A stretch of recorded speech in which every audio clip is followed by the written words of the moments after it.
stability whilst maintaining a strong thrust on public investment.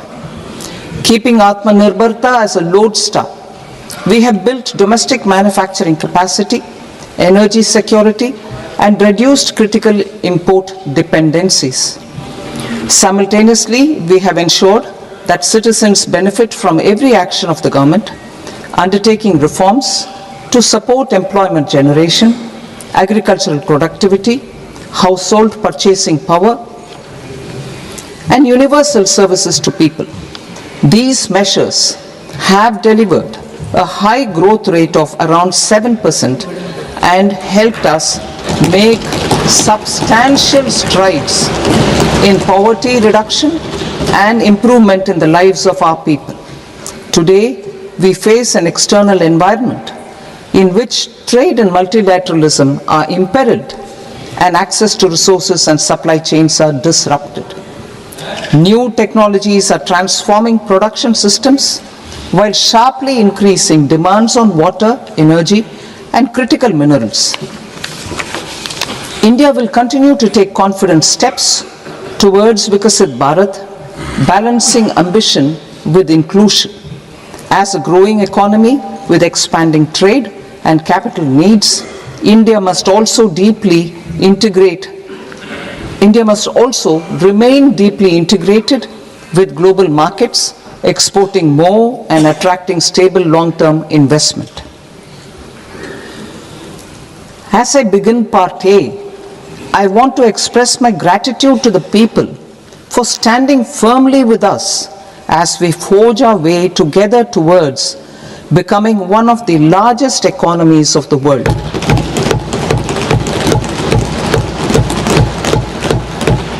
Our aim is to transform aspiration into achievement and potential into performance as we ensure that the dividends of growth reach every farmer, the scheduled caste, the scheduled tribes, the nomads, the youth, the poor, and the women.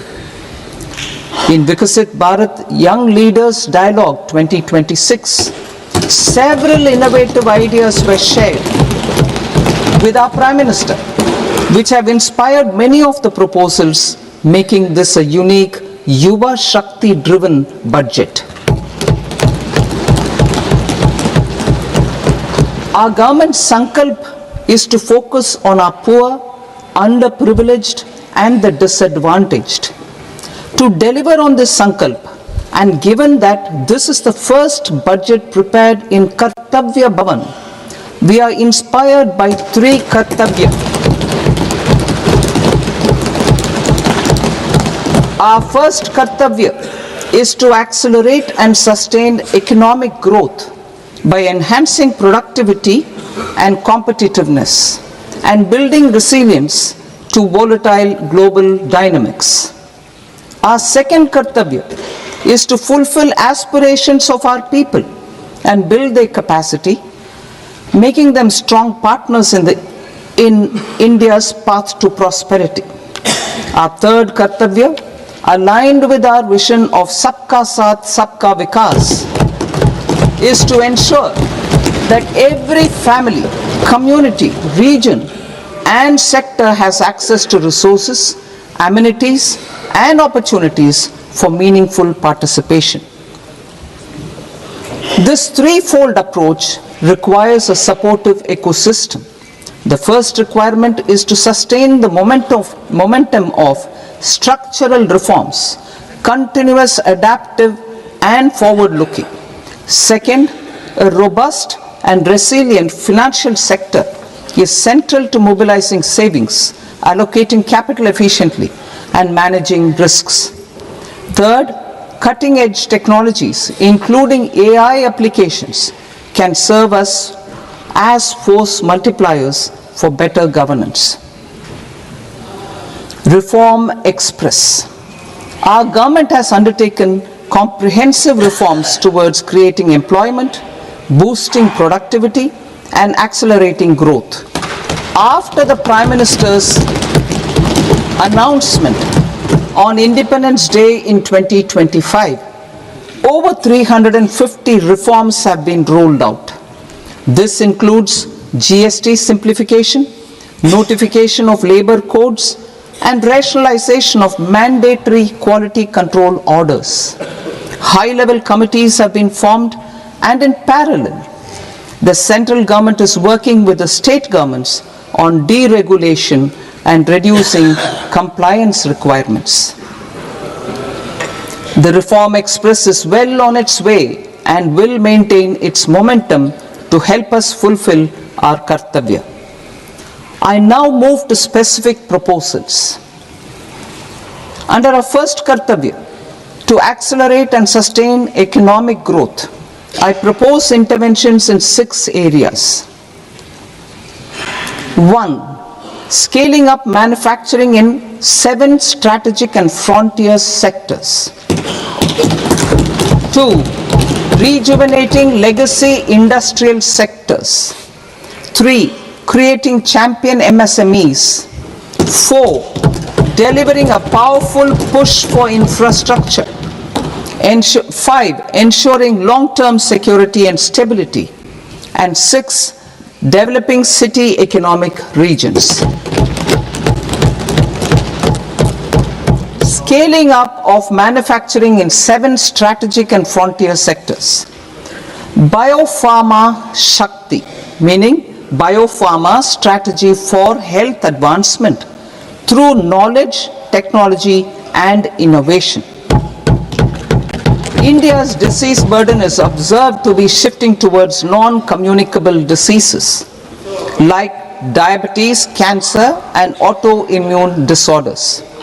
Biologic medicines are key to longevity and quality of life at affordable costs. To develop India as a global biopharma manufacturing hub,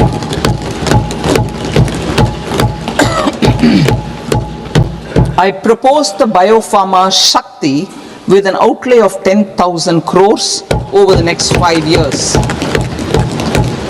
This will build the ecosystem for domestic production of biologics and biosimilars.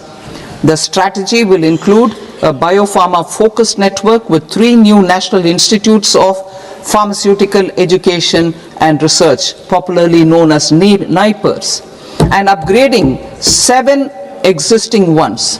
It will also create a network of 1,000 accredited India clinical trials sites. We propose to strengthen the Central Drug Standard Control Organization to meet global standards and approve timeframes through and approval timeframes through a dedicated scientific review cadre and specialists. India's Semiconductor Mission 1.0 expanded India's semiconductor sector capabilities. Building on this, we will launch ISM 2.0 to produce equipment and materials, design full-stack Indian IP, and fortify supply chains. We will also focus on industry-led research and training centers to develop technology and skilled workforce. The Electronics Components Manufacturing Scheme, launched in April 2025, with an outlay of 22,919 crores, already has investment commitments at double the targets. We propose to increase the outlay to 40,000 crores to capitalize on this momentum.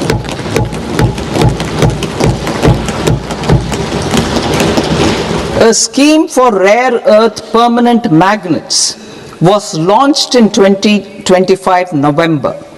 We now propose to support the mineral-rich states of Odisha, Kerala, Andhra Pradesh, and Tamil Nadu to establish dedicated rare earth corridors to promote mining, processing, research, and manufacturing. To enhance domestic chemical production and reduce import dependency, we will launch a scheme to support states in establishing 3 dedicated chemical parks through challenge route on a cluster-based plug-and-play model. Strong capital goods.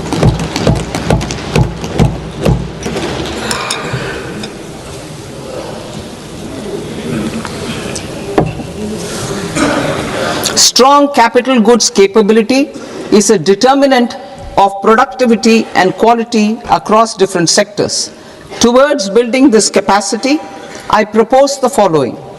High-tech tool rooms will be established by central public sector enterprises at 2 locations as digitally enabled automated service bureaus that locally design, test and manufacture high-precision components at scale and at lower cost. 2. A scheme for enhancement of construction and infrastructure equipments will be introduced to strengthen domestic manufacturing of high value and technologically advanced CIE. This can range from lifts in a multi-storied apartment or firefighting equipment in multiplexes, large or small, and to tunnel boring equipments for building metros and high-altitude roads. I also propose a scheme for container manufacturing to create a globally competitive container manufacturing ecosystem with a budgetary allocation of 10,000 crores over a 5-year period. For the labor-intensive textile sector, I propose an integrated program with 5 subparts. 1. The National Fiber Scheme for Self-Reliance in Natural Fibers, such as silk, wool and jute, man-made fibers, and new age fibers. Textile expansion and employment scheme to modernize traditional clusters with capital support for machinery, technology upgradation, and common testing and certification centers. 3. The National Handloom and Handicraft Program to integrate and strengthen existing schemes and ensure targeted support for weavers and artisans. Tex Eco Initiative to promote globally competitive and sustainable textiles and apparels. Samarth 2.0 to modernize the upgrade the textile skilling ecosystem through collaboration with industry and academic institutions. Further, I propose to set up mega textile parks in challenge mode. They can also focus on bringing value addition to technical textiles. I propose to launch the Mahatma Gandhi Gram Swaraj initiative to strengthen khadi, handloom and handicrafts. This will help in global market linkage and branding. It will streamline and support training, skilling, quality of process and production. This will benefit our weavers, village industries, one district, one product ODOP initiative and also our rural youth. India has the potential to emerge as a global hub for high quality, affordable sports goods. I propose a dedicated initiative for sports goods that will promote manufacturing, research and innovation in equipment design as well as material sciences. Rejuvenation of legacy industrial clusters. I propose to introduce a scheme to revive 200 legacy industrial clusters to improve their cost competitiveness and efficiency through infrastructure and technology upgradation. Creating champion SMEs and supporting micro enterprises. Recognizing MSMEs as a vital engine of growth, I propose a 3-pronged approach to help them grow as champions. Equity support. I propose to introduce a dedicated 10,000 crores SME growth fund to create future champions, incentivizing enterprises based on select criteria. I also propose to top up the Self-Reliant India Fund set up in 2021 with 2,000 crores to continue support to micro enterprises and maintain their access to risk capital. Liquidity support. With TREDS, more than 7 lakh crore has been made available to MSMEs. To leverage its full potential, I propose 4 measures. 1. Mandate TREDS as the transaction settlement platform for all purchases from MSMEs by CPSEs, serving as a benchmark for other corporates. 2. Introduce a credit guarantee support mechanism through CGTMSE for invoice discounting on TREDS platform. 3. Link GEM with TREDS for sharing information with financiers about government purchases from MSMEs, encouraging cheaper and quicker financing. 4. Introduce TREDS receivables as asset-backed securities, helping develop a secondary market, enhancing liquidity and settlement of transactions. Professional support. Government will facilitate professional institutions such as the ICAI, ICSI, ICMAI to design short-term modular courses and practical tools to develop a cadre of corporate mitras, especially in Tier 2 and Tier 3 towns. These accredited para-professionals will help MSMEs meet compliance requirements at affordable costs. Infrastructure. During this past decade, our government has undertaken several initiatives for large-scale enhancement of public infrastructure, including through new financing instruments such as Infrastructure Investment Trust (InvITs) and Real Estate Investment Trust (REITs), and institutions like NIIF and NABFID. We shall continue to focus on developing infrastructure in cities with over 5 lakh population, that is Tier 2, Tier 3 cities, which have expanded to become growth centers. Public capital expenditure has increased manifold from 2 lakh crore in 2014-15 to an allocation of 11.2 lakh crore in BE 25-26. In this coming year, that is financial year 2026-27, I propose to increase it to 12.2 lakh crores to continue the momentum. To strengthen the confidence of private developers regarding risks during infrastructure development and construction phase, I propose to set up an infrastructure risk guarantee fund to provide prudentially calibrated partial credit guarantee to lenders. Over the years, rights have emerged as a successful instrument for asset monetization. I propose to accelerate recycling of significant real estate assets of the CPSEs through the setting up of dedicated rights.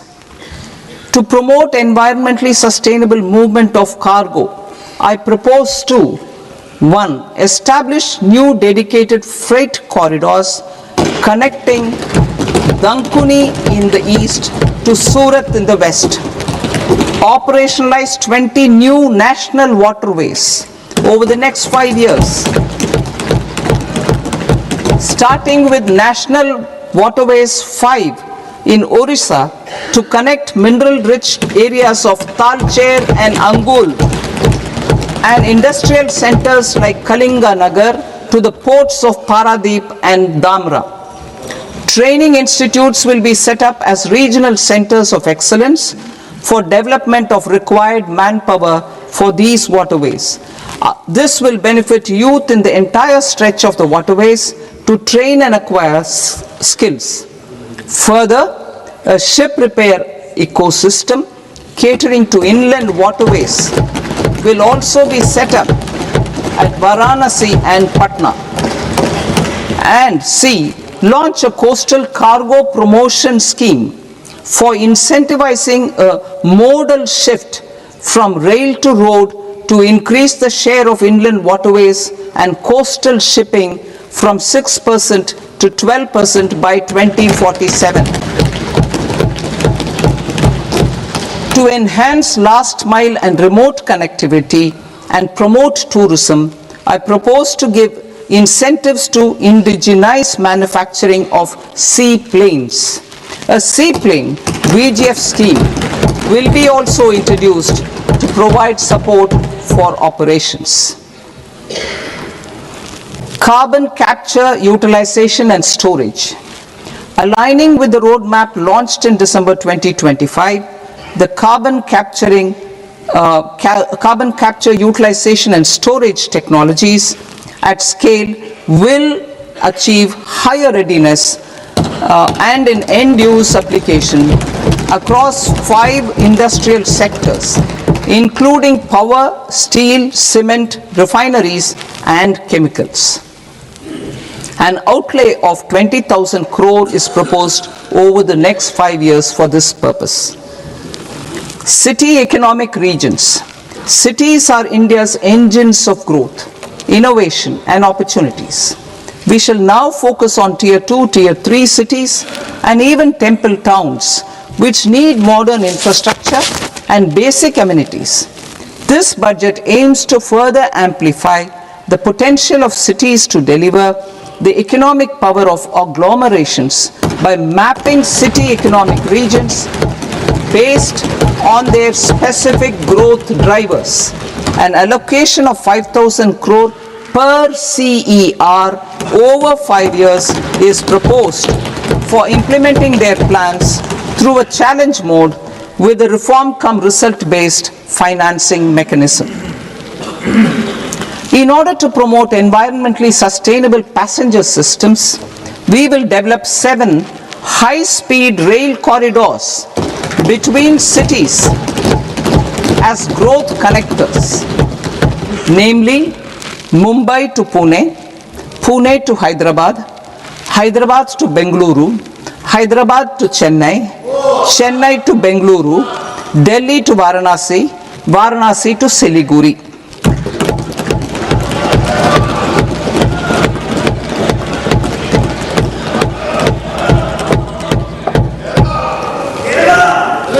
Financial sector. The Indian banking sector today is characterized by strong balance sheet, historic highs in profitability, improved asset quality, and coverage exceeding 98% of villages in the country. At this juncture, we are well placed to futuristically evaluate the measures needed to continue on the path of reform-led growth of this sector. I propose setting up a high-level committee on banking for Vikasit Bharat. High-level committee on banking for Vikasit Bharat to comprehensively review the sector and align it with India's next phase of growth while safeguarding financial stability, inclusion, and consumer protection. The vision for NBFCs for Vikasit Bharat has been outlined with clear targets for credit disbursement and technology adoption in order to achieve scale and improve efficiency in the public sector NBFCs. As a first step, it is proposed to restructure the Power Finance Corporation and Rural Electrification Corporation. I propose a comprehensive review of the foreign exchange management non-debt instruments rules to create a more contemporary, user-friendly framework for foreign investments consistent with India's evolving economic priorities. Corporate bond market.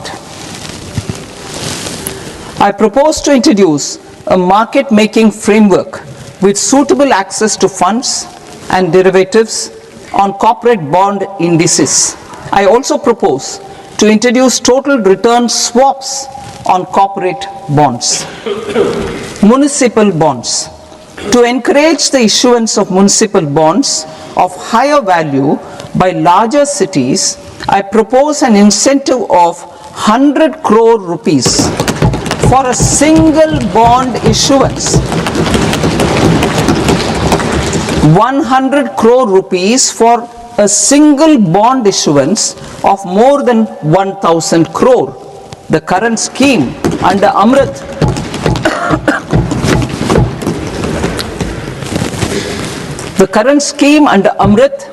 which incentivizes issuances up to 200 crores only, will also continue to support smaller and medium towns. That will also continue to support the smaller and medium towns. Ease of doing business. Individual persons resident outside India, PROI, will be permitted to invest in equity instruments of listed Indian companies through the portfolio investment scheme. It is also proposed to increase the investment limit for an individual PROI under the scheme from 5% to 10%, with an overall investment limit for all individual PROIs to 24% from the current 10%.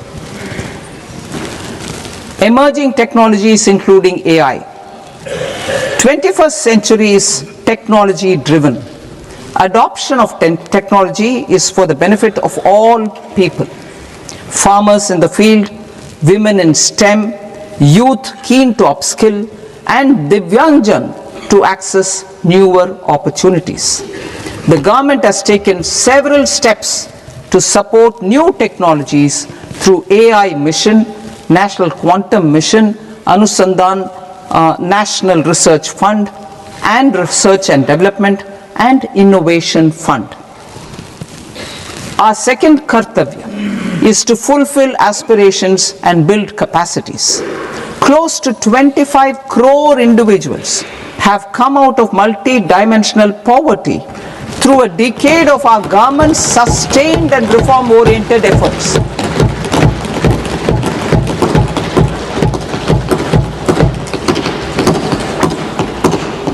Our government has therefore decided to place a renewed emphasis on the service sector to provide a pathway to fulfilling aspirations of a youthful India with the following measures. I propose to set up a high-powered education to employment and enterprises standing committee to recommend measures that focus on services sector as a core driver of Vikasit Bharat. This will make us a global leader in services with a 10% global share by 2047. The committee will prioritize areas to optimize the potential for growth, employment, and exports. They will also assess the impact of emerging technologies, including AI, on jobs and skill requirements and propose measures thereof. To create a range of skilled youth, I propose interventions in the following sectors. Health. Existing institutions for allied health professionals will be upgraded and new AHP institutions established in private and government sectors.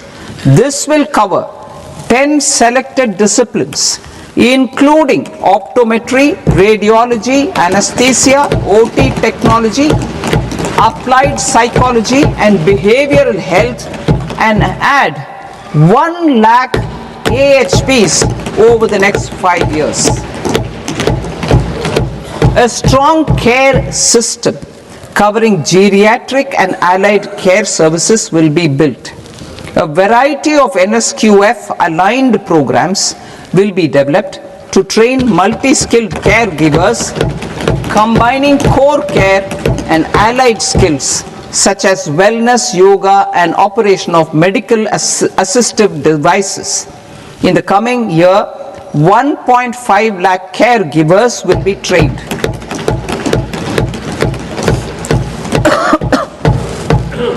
Hubs for medical value tourism.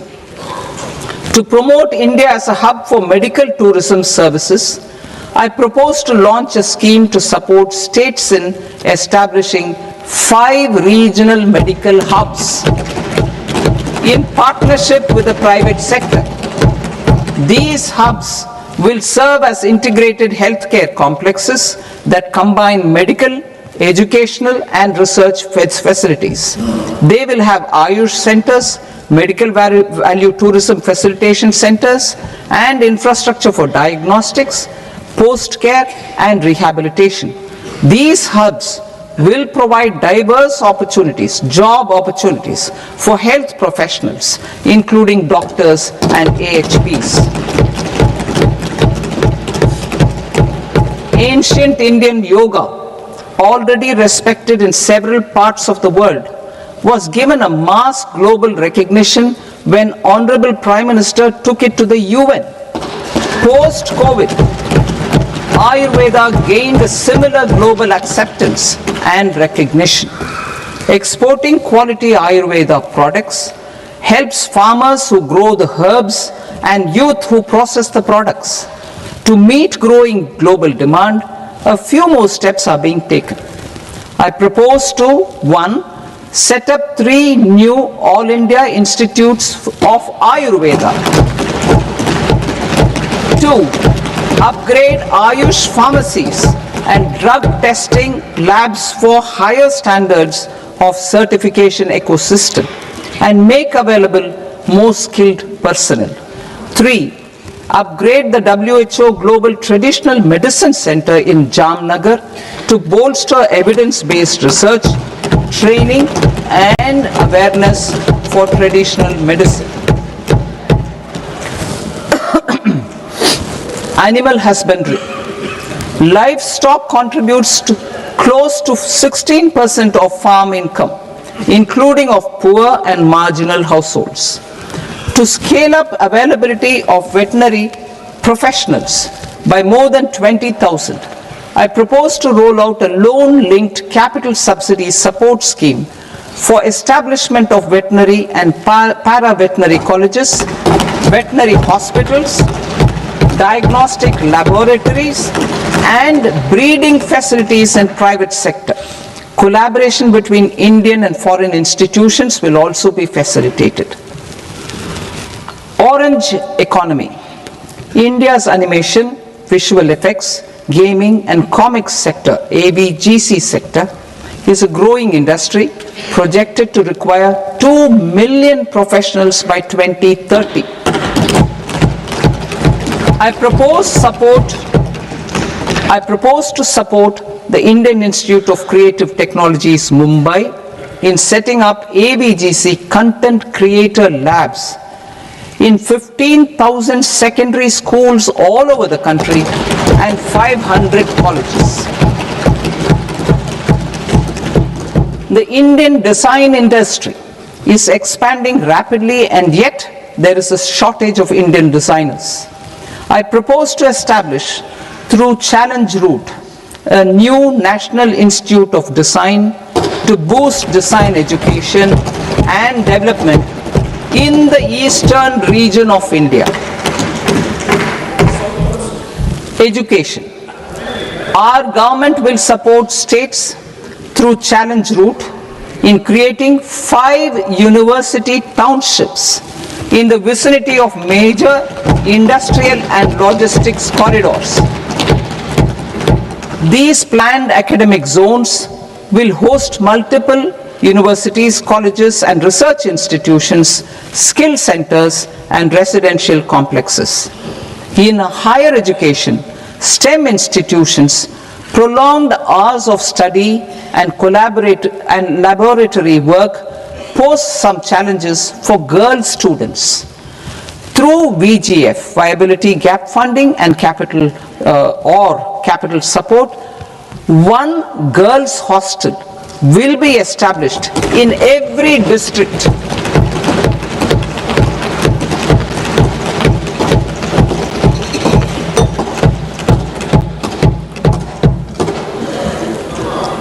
To promote astrophysics and astronomy via immersive experiences. 4 telescope infrastructure facilities will be set up or upgraded. The National Large Solar Telescope, the National Large Optical Infrared Telescope, the Himalayan Chandra Telescope, and the Cosmos 2 Planetarium. Tourism. The tourism sector has the potential to play a large role in the employment generation, forex earnings, and expanding the local economy. I propose to set up a National Institute of Hospitality by upgrading the existing National Council for Hotel Management and Catering Technology. It will function as a bridge between academia, industry, and government. I also propose a pilot scheme for upskilling 10,000 guides in 20 iconic tourist sites through a standardized, high-quality, 12-week training course in hybrid mode in collaboration with the Indian Institute of Management. A national destination digital knowledge grid will be established to digitally document all places of significance, cultural, spiritual, and heritage. This initiative will create a new ecosystem of jobs for local researchers, historians, content creators, and technology partners. India has the potential and opportunity to offer world-class trekking and hiking experience. We will develop ecologically sustainable mountain trails in Himachal Pradesh, Uttarakhand, and Jammu Kashmir. Also in Araku Valley in the Eastern Ghats and Podigai Malai in the Western Ghats.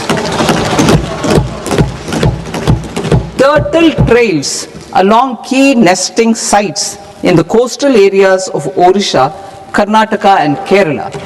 And 3 bird watching trails along the Pulikat Lake in Andhra Pradesh, Tamil Nadu. It's on the border. Under the visionary leadership of Honorable Prime Minister, we established the International Big Cat Alliance in 2024. This year, India is hosting the first ever Global Big Cat Summit, where heads of governments and ministers from 95 range countries will deliberate on collective strategies for conservation. Heritage and culture tourism. I propose to develop 15 archaeological sites, including Lothal, Dolavira, Rakhi Gadi, Adichanallur, Saranath, Hastinapur, and Leh Palace into vibrant experiential cultural destinations. Excavated landscapes will be open to the public through curated walkways. Immersive storytelling skills and technologies will be introduced to help conservation labs, interpretation centers, and guides. The sports sector provides multiple means of employment, skilling, and job opportunities. Taking forward the systematic nurturing of sports talent which is set in motion through the Khelo India program earlier, I propose to launch a Khelo India mission to transform the sports sector over the next decade. The mission will facilitate an integrated talent development pathway supported by training centers which are foundational, intermediate, and elite levels. B, systematic development of coaches and support staff. C, integration of sports science and technology. D, competitions and leagues to promote sports culture and provide platforms. And E, development of sports infrastructure for training and competition. Our third Kartavya aligns with our vision of Sabka Saath, Sabka Vikas towards Vikasit Bharat. This requires targeted efforts for 1. increasing farmer incomes through productivity enhancement and entrepreneurship, with special attention to small and marginal farmers. B. Empowering Divyangjan through access to livelihood opportunities, training, and high-quality assistive devices. C. Empowering the vulnerable to access mental health and trauma care. D. Focus on the Purvodaya states and the Northeast region to accelerate development and employment opportunities. Fisheries. We will undertake initiatives for integrated development of 500 reservoirs and Amrit Sarovars. 2. Strengthen the fisheries value chain in coastal areas and enable market linkages involving startups and women-led groups together with fish farmer producer organizations. Animal husbandry. To provide quality employment opportunities in rural and peri-urban areas, we will support the animal husbandry sector in entrepreneurship development through a credit-linked subsidy program, B. Scaling up and modernization of livestock enterprises, C. Enhanced creation of livestock, dairy, and poultry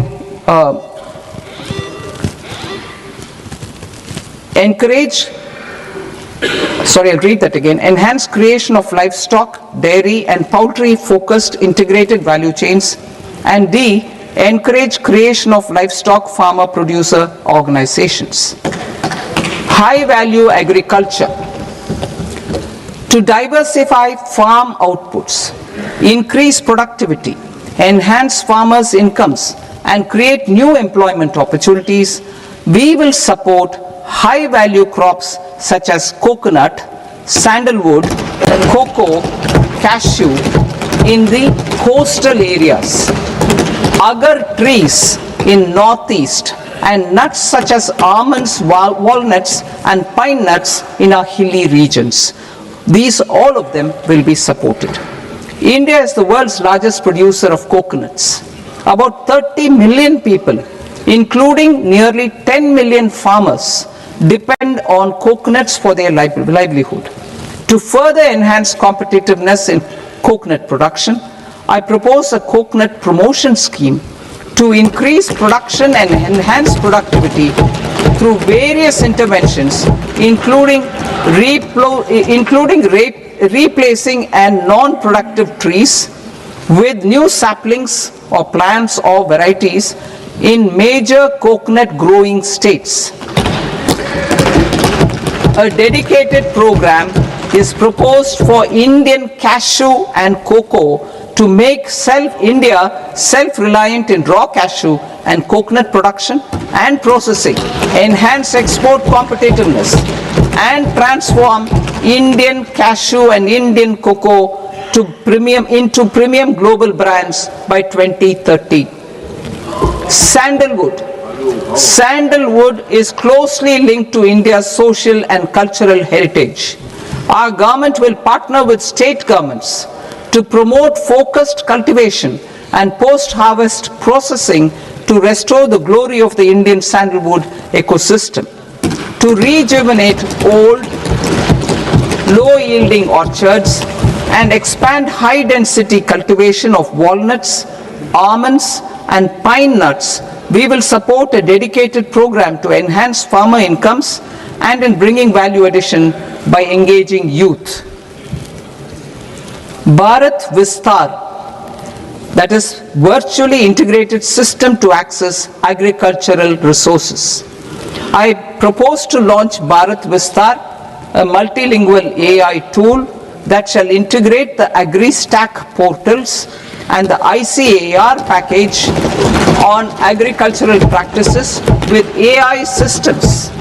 This will enhance farm productivity, enable better decisions for farmers, and reduce risk by providing customized advisory support. She Marts for rural women-led enterprises. Building on the success of Lakpati Didi program, I propose to help women take the next step from credit-linked livelihoods to being owners of enterprises. Self-help entrepreneur, she, marts will be set up as community-owned retail outlets within the cluster-level federations through enhanced and innovative financing instruments. Empowering Divyangjan. Divyangjan Kaushal Yojana. Information technology, AVGC sectors, hospitality and food and beverages sectors often offer task-oriented and process-driven roles which are suitable for Divyangjan.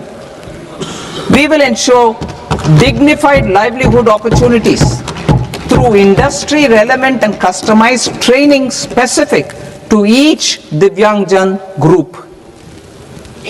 Divyang Sahara Yojana. Timely access to high-quality assistive devices for all eligible Divyangjan is a fundamental need. I propose to 1. Support the Artificial Limbs Manufacturing Corporation of India, Alimco, to set up and to scale up production of assistive devices. Invest in R&D and AI integration. Strengthen PM Divyasha Kendras and support setting up of assistive technology marts as modern retail style centers where Divyangjan and senior citizens can see, try and purchase assistive products. Reaffirming our commitment to mental health and trauma care. There are no national institutes for mental health care in North India. We will therefore set up a NIMHANS 2 and also upgrade national mental health institutes in Ranchi and in Tezpur as regional apex institutions. Emergencies expose families, particularly the poor and vulnerable, to unexpected expenditure. We will strengthen and increase these capacities by 50% in district hospitals by establishing emergency and trauma care centers. Focus on Purvodaya states and northeastern regions. Purvodaya. I propose the development of an integrated East Coast industrial corridor with a well-connected node at Durgapur, creation of 5 tourism destinations in 5 Purvodaya states, and the provision of 4,000 e-buses. Buddhist sites in northeastern region. The northeastern region is a civilizational confluence of Theravada and Mahayana or Vajrayana traditions. I propose to launch a scheme for development of Buddhist circuits in Arunachal Pradesh, Sikkim, Assam, Manipur, Mizoram and Tripura. The scheme will cover preservation of temples and monasteries, pilgrimage interpretation centers, connectivity and pilgrim amenities. 16th Finance Commission. On 17th November 2025, the 16th Finance Commission submitted its report to the President. As mandated under Article 281 of the Constitution, the government is to lay the report along with the explanatory memorandum on the action taken report on the recommendations of the Commission in Parliament, which, Sir, Honourable Speaker, you've allowed me to do at the commencement of this session. The government has accepted the recommendation of the Commission to retain the vertical share of devolution at 41%. As recommended by the Commission, I have provided 1.4 lakh crores of rupees to the states for the year 2026-2027 as Finance Commission grants. These include rural and urban local body and disaster management grants. Fiscal consolidation. Government has been delivering on our fiscal commitments consistently without compromising on social needs. To strive towards accepted standards of fiscal management in Budget 25-26, I had indicated that the central government would target reaching a debt to GDP ratio of 50 plus or minus 1% by 2030-31. In line with this, the debt to GDP ratio is estimated to be 55.6% of GDP in BE 26-27, compared to 56.1% of GDP in RE 25-26. A declining debt to GDP ratio will gradually free up resources for priority sector lending and expenditure by reducing the outgo on interest payments. One of the main operational instruments for debt targeting is the fiscal deficit. I am happy to inform this august House that I fulfilled my commitment made in 2021-2022 to reduce fiscal deficit below 4.5% of GDP by 25-26. In RE 25-26, the fiscal deficit has been estimated at par with BE of 2025-26 at 4.4% of GDP. In line with the new fiscal prudence path of debt consolidation, the fiscal deficit in BE 26-27 is estimated to be 4.3% of the GDP.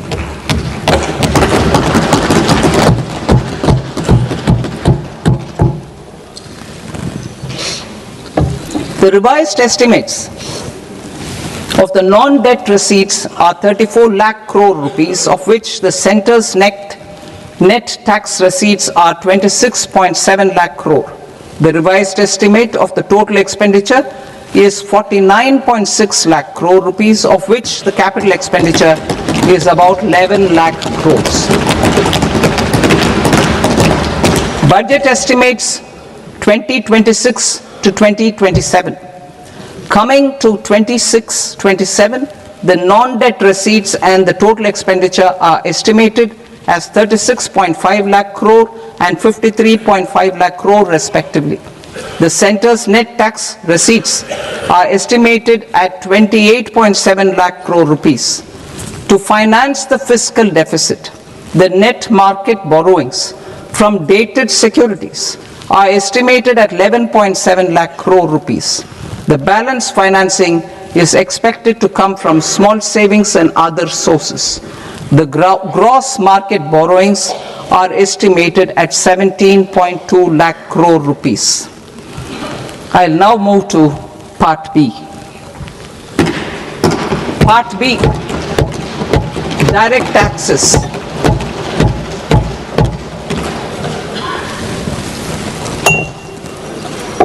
Honorable Speaker, sir, I now present my proposals on direct taxes. New Income Tax Act.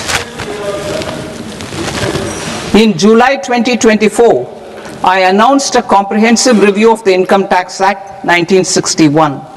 This was completed in a record time, and the Income Tax Act 2025 will come into effect from 1st April 2026. The simplified income tax rules and forms will be notified shortly, giving adequate time to taxpayers to acquaint themselves with its requirements. The forms have been redesigned such that ordinary citizens can comply without difficulty.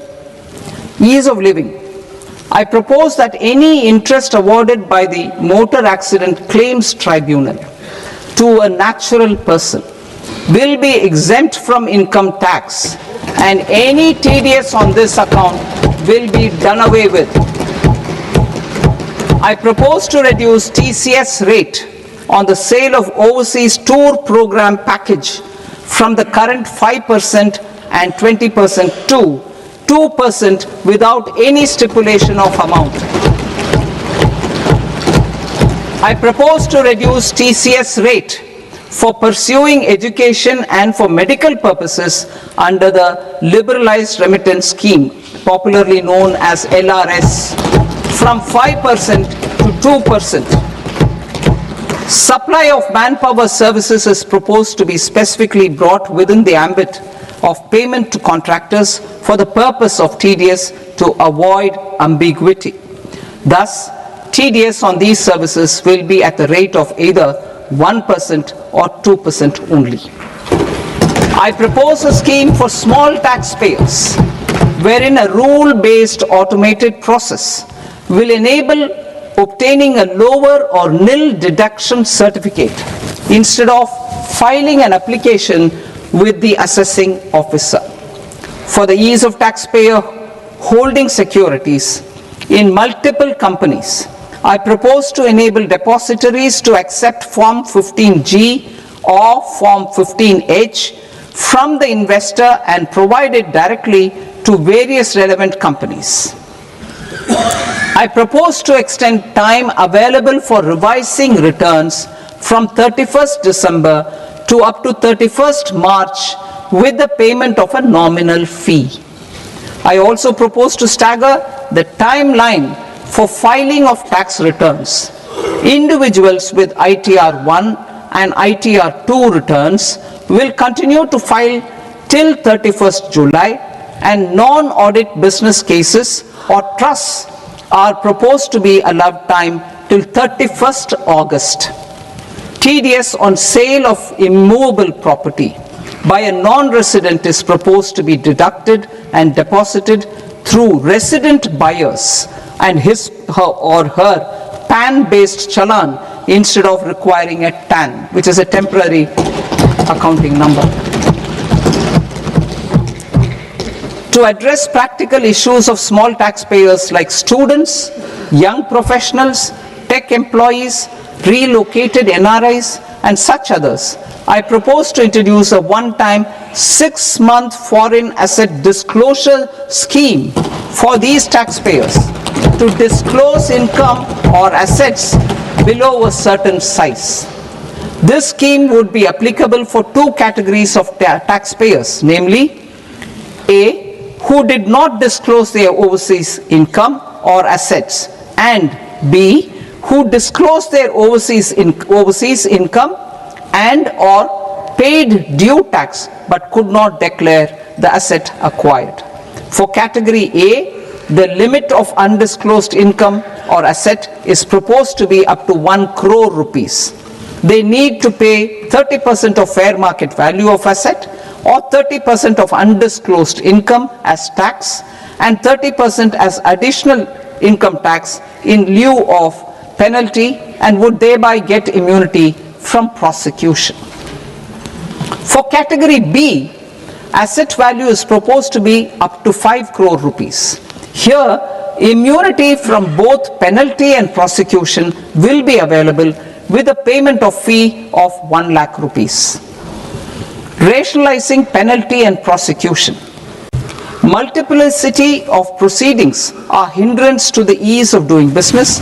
I propose to integrate assessment and penalty proceedings by way of a common order for both. There will be no interest liability on the taxpayer on the penalty amount for the period of appeal before the first appellate authority, irrespective of the outcome of appeal process. Further, quantum of prepayment is being reduced from 20% to 10% and will continue to be calculated only on core tax demand. As an additional measure for reducing litigation, I propose to allow taxpayers to update their returns even after reassessment proceedings have been initiated, and an additional 10% tax rate over and above the rate applicable for the relevant year. The assessing officer will then use only this updated return in his proceedings. There is already a framework for immunity from penalty and prosecution in the cases of underreporting. I propose to apply this framework for immunity to misreporting too. However, in such a case, the taxpayer will need to pay 100% of the tax amount as an additional income tax over and above the tax and interest due. Penalties for certain technical defaults, such as failure to get accounts audited, non-furnishing of transfer pricing audit report, and default in furnishing statement for financial transactions are proposed to be converted into fee.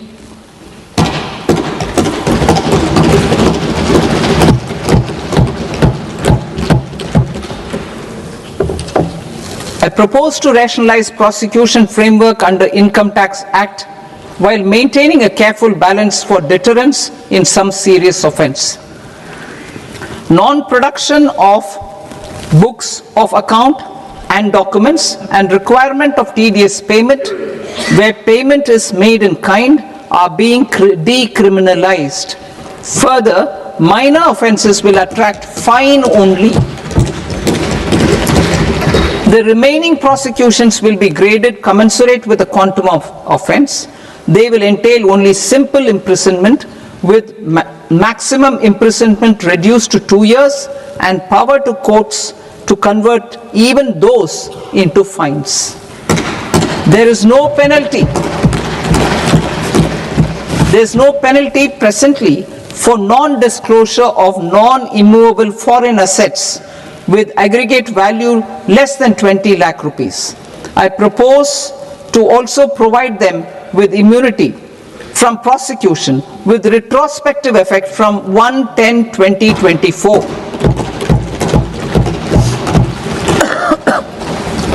Cooperatives.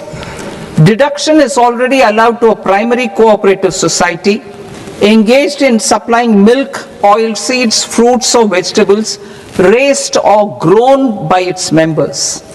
I propose to extend this deduction to also include supply of cattle feed and cotton seed produced by its members. I propose to allow inter-cooperative society dividend income as deduction under the new tax regime to the extent it is further distributed to its members. I further propose to allow exemption for a period of 3 years to dividend income received by a notified national cooperative federation on their investments made in companies up to 31/1/2026. This exemption would be allowed only for dividends further distributed to its member cooperatives. Supporting IT sector as India's growth engine. India is a global leader in software development services, IT-enabled services, knowledge process outsourcing services, and contract R&D services relating to software development. These businesses and their segments are quite interconnected with each other. All these services are proposed to be clubbed under a single category of information technology services with a common safe harbor margin of 15.5% applicable to all. The threshold for availing safe harbor for IT services is being enhanced substantially from 300 crore rupees to 2,000 crore rupees. Safe harbor for IT services shall be approved by an automated rule-driven process without any need for tax officer to examine and accept the application. Once applied by an IT services company, the same safe harbor can be continued for a period of 5 years at a stretch at its choice.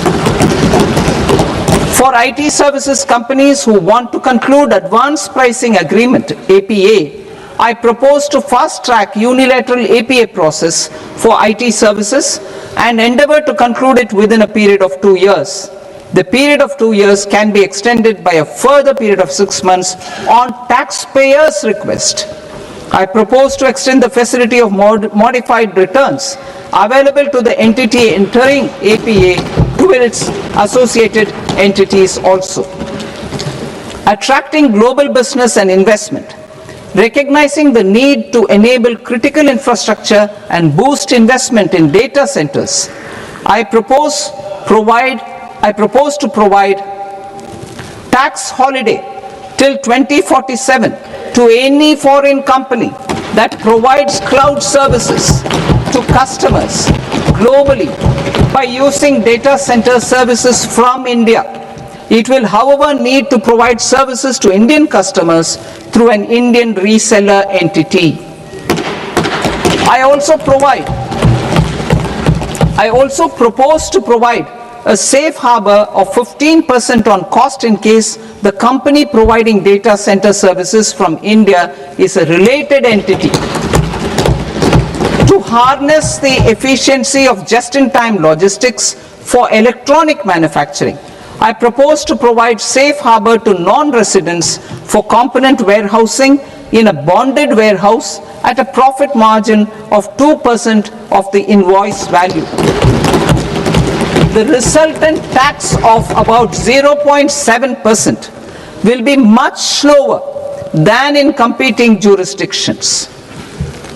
To provide fillip to toll manufacturing in India, I propose to provide exemption from income tax for 5 years to any non-resident who provides capital goods, equipment, or tooling to any toll manufacturer in a bonded zone.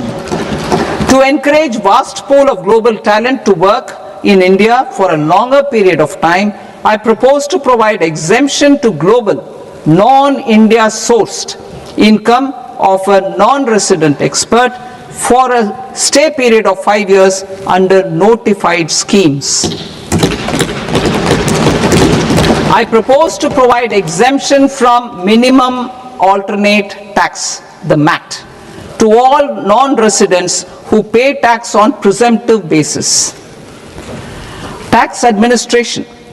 I propose to constitute a joint committee of Ministry of Corporate Affairs and Central Board of Direct Taxes for incorporating the requirements of income computation and disclosure standards, the ICDS, in the Indian Accounting Standards Ind AS itself. Separate accounting requirement based on ICDS will be done away with from the tax year 27-28.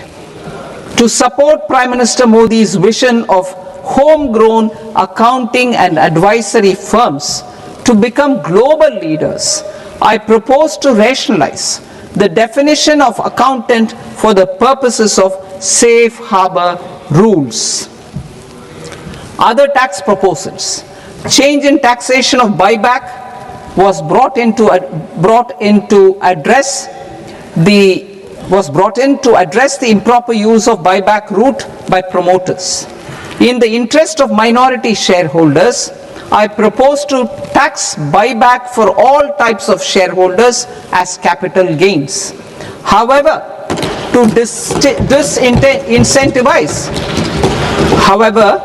disincentivize misuse of tax arbitrage, promoters will pay an additional buyback tax. This will make effective tax 22% for corporate promoters. For non-corporate promoters, the effective tax will be 30%. TCS rate for sellers of specific goods, namely alcoholic liquor, scrap, and minerals, will be rationalized to 2%, and that on tendu leaves will be reduced from 5% to 2%. I propose to raise the STT on futures to 0.05% from the present 0.02%. STT on options premium and exercise of options are both proposed to be raised to 0.15% from the present rate of 0.1% and 0.125% respectively. We reformed the taxation landscape for corporates in 2019 by providing them a simplified regime with lower tax rate so that they could productively focus on business rather than on claim of deductions and exemptions. To encourage companies to shift to the new regime, set off of brought forward MAT credit, minimum alternate tax credit, is proposed to be allowed to companies only in the new regime. Set off using available MAT credit is proposed to be allowed to an extent of 1/4 of the tax liability in the new regime. MAT is proposed to be made final tax. so there will be no further credit accumulation from 1st April 2026. In line with this change, the rate of final tax is being reduced to 14% from the current MAT rate of 15%. The brought forward MAT credit of taxpayers accumulated till 30th March 2026 will continue to be available to them for set-off as above. Indirect taxes. I shall now take up proposals related to indirect taxes. My proposals for customs and central excise aim to further simplify the tariff structure, support domestic manufacturing, promote export competitiveness, and correct inversion in duty. To continue weeding out long continuing customs duty exemptions, I propose to remove certain exemptions on items which are being manufactured in India or where the imports are negligible. Similarly, to further simplify the process of ascertaining the rate of duty applicable on a particular item, I propose to incorporate certain effective rates in various customs notifications to the tariff schedule itself. I shall now take up sector-specific proposals. Promotion of exports of marine, leather, and textile products. I propose to increase the limit for duty-free imports of specified inputs used for processing seafoods for export from the current 1% to 3% of FOB value of the previous year's export turnover.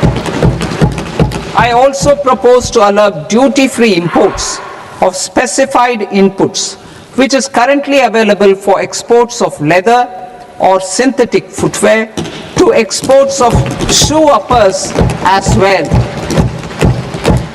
I propose to extend the time period for export of final product from the existing 6 months to 1 year for exporters of leather or textile garments, leather or synthetic footwear, and other leather products. Energy transition and security. I propose to extend the basic customs duty exemption given to capital goods used for manufacturing lithium-ion cells for batteries to those used for manufacturing lithium-ion cells for battery energy storage systems also. I propose to exempt basic customs duty on import of sodium antimonate for use in manufacture of solar glass. Nuclear power. I propose to extend the existing basic customs duty exemption on imports of goods required for nuclear power projects till the year 2035 and expand it for all nuclear plants irrespective of their capacity. Critical minerals. It is proposed to provide basic customs duty exemption to the import of capital goods required for the processing of critical minerals in India. Biogas blended CNG. I propose to exclude the entire value of biogas while calculating the central excise duty payable on biogas blended CNG. Civil and defense aviation. I propose to exempt basic customs duty on components and parts required for the manufacture of civilian training and other aircrafts. It is proposed to exempt basic customs duty on raw materials imported for the manufacture of parts of aircraft to be used in maintenance, repair, or overall requirements by units in the defense sector. Electronics. To deepen value addition in the consumer electronics sector, I propose to exempt basic customs duty on specified parts used in the manufacture of microwave ovens. Special economic zone. To address the concerns arising about utilization of capacity by manufacturing units in the special economic zones due to global trade disruptions, I propose as a special one-time measure to facilitate sales by eligible manufacturing units in SEZs to the domestic tariff area at concessional rates of duty. The quantity of such sales will be limited to a prescribed proportion of their exports. Necessary regulatory changes will be undertaken to operationalize the measures while ensuring level playing field for the units working in the DTA. Ease of living. To rationalize the customs duty structure for goods imported for personal use, I propose to reduce the tariff rate on all dutiable goods imported for personal use from 20% to 10%. To provide relief to patients, particularly those suffering from cancer, I propose to exempt basic customs duty on 17 drugs or medicines. I propose also to add 7 more rare diseases for the purposes of exempting import duties on personal imports of drugs, medicines, and food for special medical purposes used in their treatment. Customs process. India's role and share in the global trade is poised for a major leap in line with our ambition and journey towards Vikasit Bharat. In this regard, I propose many measures for custom processes to have minimal intervention for smoother and faster movement of goods and greater certainty to the trade. Trust-based systems. I propose to enhance duty deferral period for Tier 2 and Tier 3 authorized economic operators, known as AEOs, from 15 days to 30 days. I propose to provide eligible manufacturer importers the same duty deferral facility. This should encourage them to get themselves accredited as a full-fledged Tier 3 AEO in due course. To provide greater certainty and for better business planning, I propose to extend validity period of advance ruling binding on customs from the present 3 years to 5 years. In the spirit of the whole of government approach,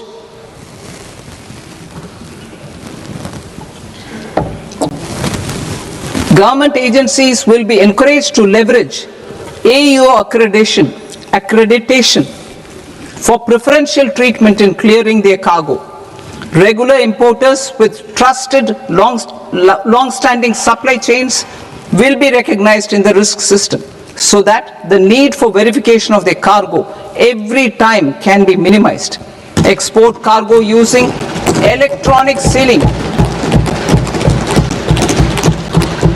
Export cargo using electronic sealing will be provided through clearance from the factory premises to the ship.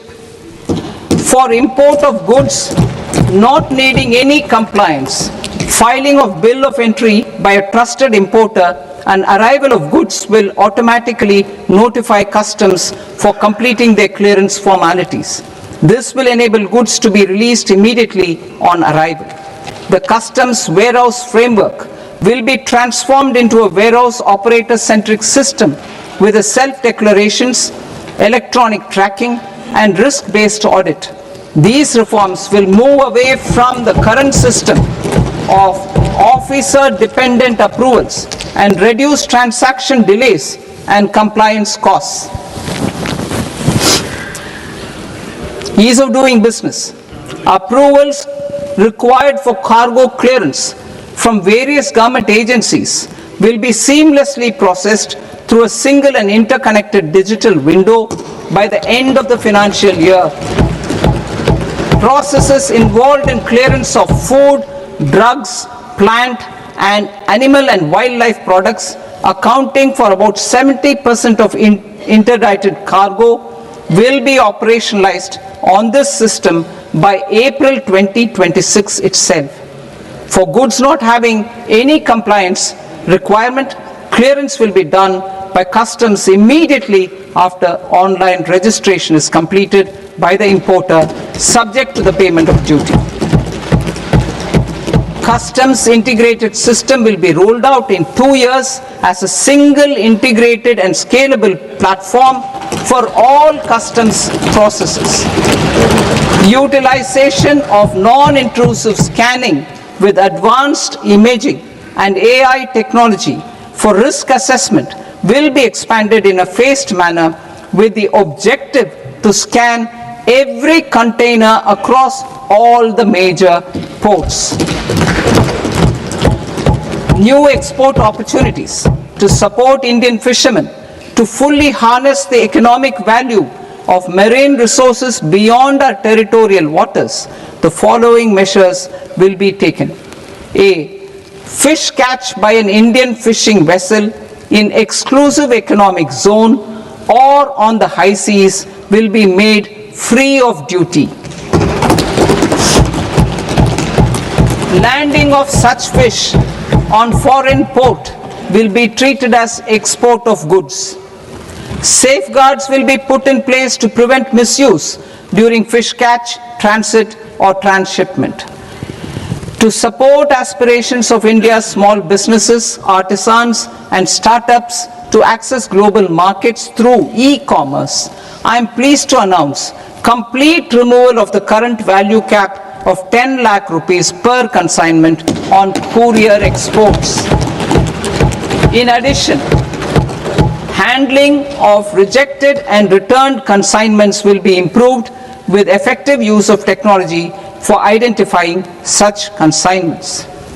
I propose to revise provisions governing baggage clearance during international travel to address genuine concerns of passengers.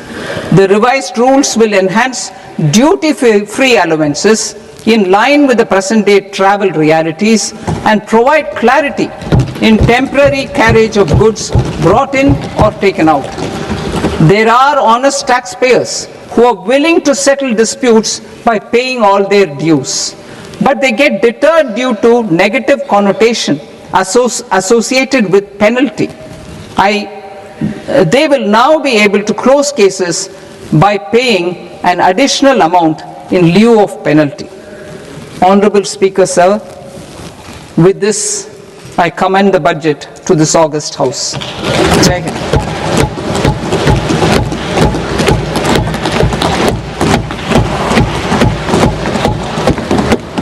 One and a half hours. Item number 3, माननीय वित्त मंत्री जी.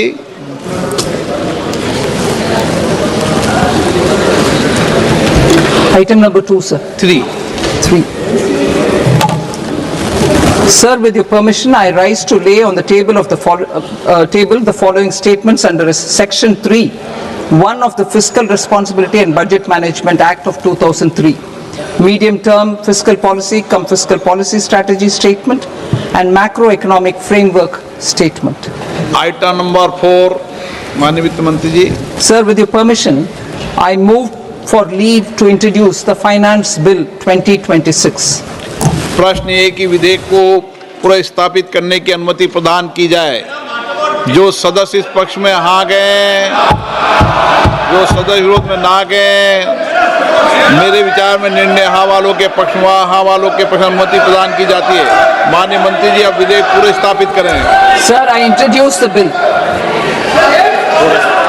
माननीय सदस्यगण, आपको सूचित किया जाता है कि माननीय वित्त मंत्री जी के बजट भाषण की कॉपी पब्लिकेशन काउंटर पर ली जाती है.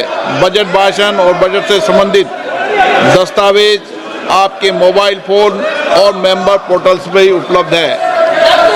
सभा की कार्रवाई कल सोमवार दिनांक 2 फरवरी 2026 को प्राप्त 11 बजे तक के लिए स्थगित की जाती है.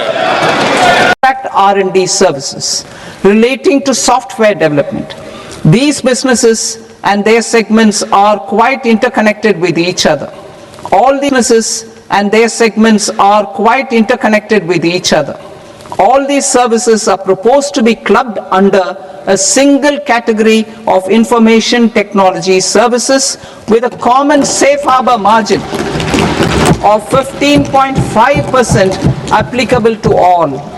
The threshold for availing safe harbor for IT services is being enhanced substantially from 300 crore rupees to 2,000 crore rupees.